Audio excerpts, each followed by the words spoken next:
Hey everyone, Dave here. So we are going to now deploy our contract to a private net, but you could use these steps, of course, to deploy it to the public testnet, the City of Zion testnet, some other testnet, or the public net. So what I've done is I've gone and I've gotten the NEO-GUI source code down here. I like to work off the source. You could just download the client if you wanted to do it. What I have done here is I've opened up the protocol.json, which tells the NEO code how to connect to the network. So here's our initial seed list.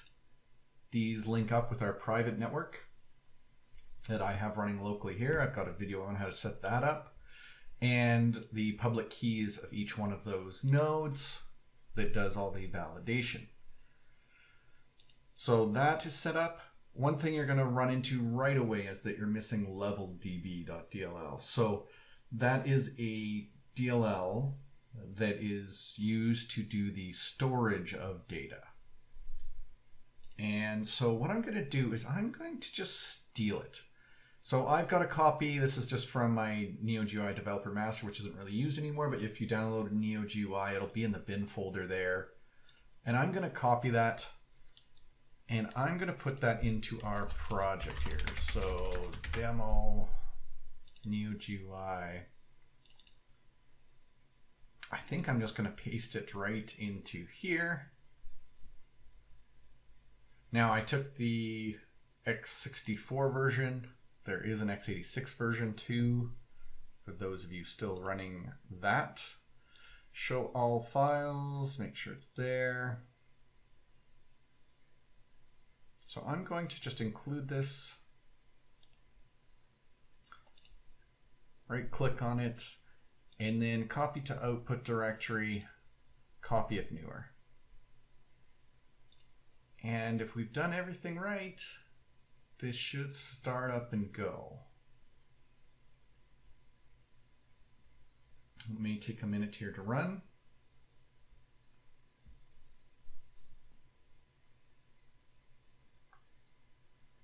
And then another thing here, I'll just bring this over here. I'm running this off the City of Zion's NEO private net Docker image here. There is a WIF key on here. So that will be, a WIF key is basically your private key, just encoded in a way that's a little bit simpler to manage. So if we do have, is this built yet? It's just taking its sweet time on this old laptop. So we can take that WIF key, we're going to plunk that into NEO-GUI to get at all of our gas here. So let's just bring this over and see what we get. Here we should see that we connect to some peers fairly quickly here. There we go, we've connected to 3, 2, this may bounce around a little bit. And it's starting to get blocks down here. So I'm going to get this WIF key in here. So I'm going to create a new wallet here, and I'm going to put this into my demo folder. If I can here.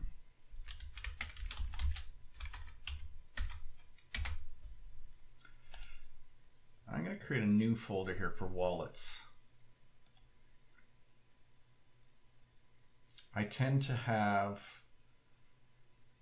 several kind of identities that I use in my contracts here, and it's just easier if I just reuse them across there. So usually I create a owner wallet, a non-owner wallet, maybe some sort of administrator wallet, some sort of ICO participant, an ICO participant that's never whitelisted in a KYC functionality. So you can come up with whatever personalities you want, but I try and create those wallets and then make sure I stock them up with NEO and gas. So this one I am going to call owner.json. I'm going to give it a very simple password of test. It's also what I use for my banking. Just kidding. So now we've got 0 NEO, 0 gas. What I want to do is I want to import an address. So I'm going to import from WIF, and I'm going to paste that private key in, or the WIF. And that's going to bring that address in here. So that's AK2N. And now I'm going to go and I'm going to delete the original one because I don't use it. So now I've got this key, 100 NEO, 40 gas. As these blocks come in, this will sync up to be higher in gas. And I think I'm just going to let this run and sync up because there's not much we can do until that's there.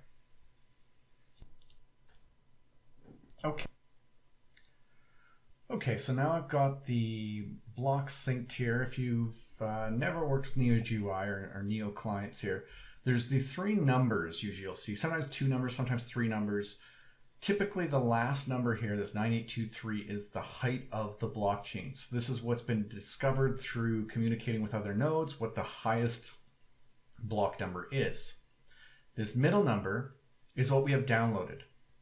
So we've downloaded 9,824 blocks and have that locally. And then our wallet height here is at 9,824. So our wallet height is basically how far through the blockchain we've scanned to look for any transactions that are going to affect our address here, right? So you can have it redo that scan by clicking this rebuild index. It'll go through all your local blocks you've downloaded and update things. This actually runs fairly fast, and you'll see that it'll basically reset this back to 40 gas, and then it's already synced up. So you can see kind of the transactions that happened within there. But we're here to deploy a contract. So what I've gone ahead and done is I've opened up the NEO-GUI source code. I went to the deploy contract dialog, and I just put some defaults in here. Instead of having to type them in every time, I find it gets very tedious because it does require you to have things filled in. I've also got our parameter list set up here. So 0710, these are hex encoded. So 07 is string, 10 is object array. This will be typical for any NEP5 token that you're building, things like that. I'm sure here I've got the list handy. Let me just drag that over from my browser here. Come on.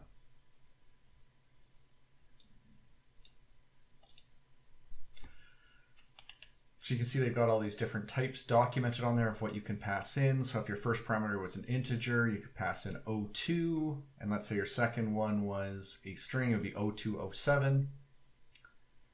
And we're returning back a byte array, so we return back 05, 07, 010. We've checked off needs storage because we are storing information about our NEP5 token on the blockchain. Then I click load and loaded in our code. So you can see it here. You also see this script hash here. The formatting's a little weird on this version of NEO-GUI. I was using the latest source on my first run through this video and found that it had some problems. So I rolled back a little bit. So hopefully if you do get latest, everything will work. But I was having it so it would not deploy my contract at all. It just kept on failing. And it turns out it was just the version here. So we click deploy, and that doesn't actually deploy. You think it would. It actually loads some custom code into the invoke contract dialog here, and this is the instructions that are going to be sent to the blockchain. So in here, there's probably something that says deploy, our metadata, and then our bytecode in here. I've never deciphered this, but what you do is you run a test, and this test will evaluate it locally against your local virtual machine and execute it, run it through. The gas consumed it calculated to be 500, but you see here the fee is 490. That's because the first 10 gas is free. So once you've done this test, you can actually then do an invoke. And I'm going to go to our transaction history, and you will see here that it is unconfirmed. So we're going to have to wait a little while, usually 15 seconds for the next block to be generated. There is a way to actually create it so that a private net will run on faster blocks. 5 to 8 seconds. Okay, so we got one confirmation. So now that it's confirmed, we should be able to put our script hash into there.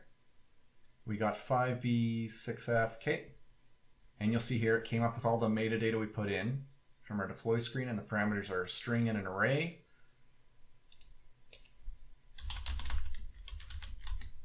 So our code has an initialize function. I'm going to test that, and it said halt break, which is fine. It's where if you see fault break, the local VM failed. Now I'm going to invoke that. And that's going to run that, basically ship that out to the blockchain, to the consensus nodes. Are going to include that in the next block. And then hopefully with the next block that comes back, we will see a confirmation. And that will have an increment in there at least. Once this block generates. It's taken a little bit. So one of the things I already have done here in NEO-GUI is I just went to advanced and options, and I put that script hash into my net5 contract list. And once this initialize runs, did we already get a stuck block somehow? This is not updating.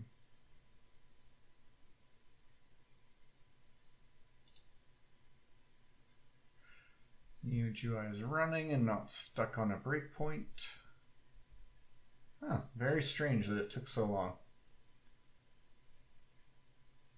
So that did confirm. So part of our deployment, if you follow my net5 series, is that initialize function will give myself the entire balance here. So if we go to assets, we'll see that we do have a net5 token with a balance of 1,000. And that's basically using NEO-GUI to do your deployments. You don't see much else out of there. You can also use the Neo Python. Has, I think, a little bit more options now for a developer. I used to recommend using the NEO-GUI developer, so that would be this client here, but it had a tab that had events on it and would show you the events, but that seems to be kind of an abandoned project now. I haven't seen any updates to it, and the last update kind of broke some things, so I really don't recommend it anymore. So let's see if we're in here. Yeah, so we do an np-prompt -p.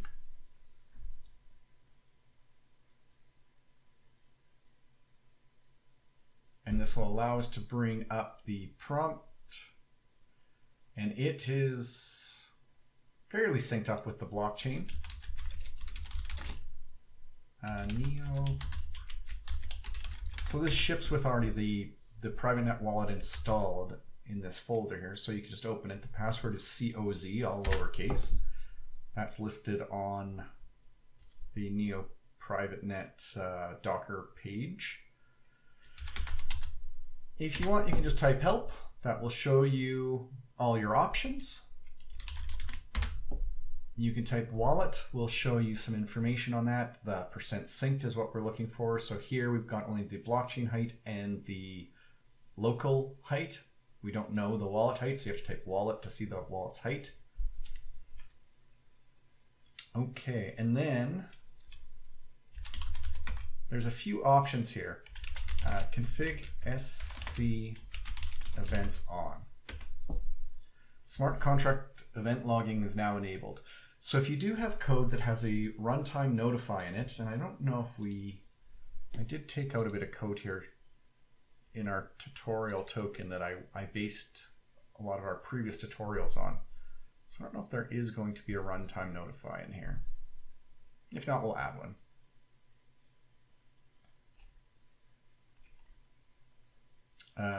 Start sale will if there's some invalid. Oh, even if it is valid. Okay, we should be able to run start sale. So we can run that from right from here if we want. Or we can run it from NEO-GUI and look for the events here. I'm going to run it out of here. Oops, advanced, invoke contract.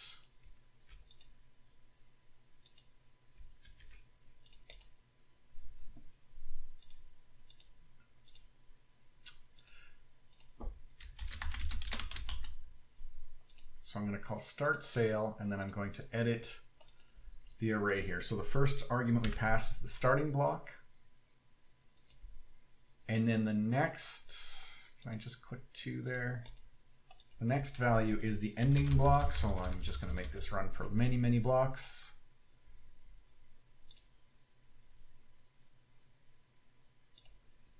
Okay, so we should have that all set. We run a test. It succeeded our test. And then we will do an invoke here. So what we should see is actually, this is interesting, that we're actually quite far behind here. 9844 and 9858 here on NeoPython. Very interesting that our NEO-GUI is falling behind here. So you will see some information here. So you see that there was actually some storage.puts, the transaction that did it. From sale start, we put a byte array of 0, 1. We did another storage.put of sale end, and that's the ending byte array. And then you'll see here there was a runtime.notify of sale start end recorded. So NeoPython's probably the way to see notifications when you're testing it, I find. It's a little bit of a hassle to have to run all these different tools. But there's nothing really great for just pure Windows-based client right now that shows this kind of stuff here. There are some other libraries that you can use if you wanted to write like a client. So for instance, there's NEO-LUX you could use to consume code, but I believe NEO-LUX you need to install NeoScan as well, which would have to go onto your, you'd have to probably, I think there's a setup that does another Docker instance that sets up that up as well. So NeoScan is, or is it NeonDB? I can't remember. One of them got depreciated and replaced with the other. Will be basically constantly scanning blocks that come in and processing them and basically storing that data in a database that's fast to access. And then you can query that API to get that kind of data. So NEO-LUX is a C# or .NET, I guess I should say, tool that you can use to write a client, and that will make calls over RPC. There's several other libraries out there too. I've got one in the works right now called Simple Neo that's really an alpha. Right now it's mid-September of 2018 that allows you to do it against a fully local blockchain instead of over RPC. But that's, I'll probably do some videos on that once I get that a little more flushed out. But now we can deploy our contract to the testnet. I've kind of shown you how to deploy it and run methods against it. The big thing is if you're using those runtime.notifies to get that information, you're probably going to need to use NeoPython to get that out, or have a way to query for evidence of things. So for instance, our initialize, when we call initialize, we should have those 1,000 tokens, which we did. It gets a little tedious, a little slow. So you may want to edit some of the source code of NEO-GUI. That's why I download it to do some things here. I've got one other fix actually that I'd like to show people. A little off the cuff. I didn't plan to do this here, so you might have to bear with me. And I don't know why it's highlighting everything in red, even though it is building fine here. So if you go into the invoke contract dialog and click on the test, what happens here is on this line here, this application engine run, is it's locally running your code to figure out what will happen here. The thing is that information is not signed. So that means that if you have any check witness call in the code you're trying to run, it will fail. I wonder if I've got in my big list of history where I copied that in. Ha.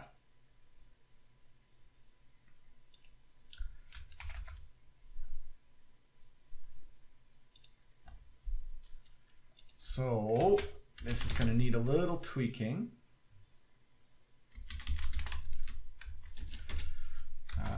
Program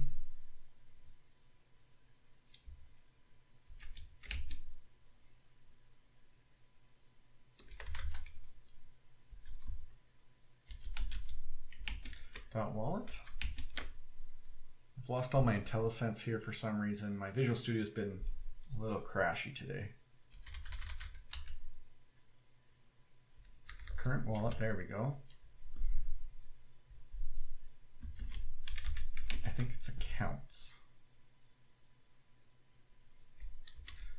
Well, let me just see if I can fix this up here so that we're not watching me here. Okay, so now I've got this fixed up here, my IntelliSense working. Just had to restart Visual Studio.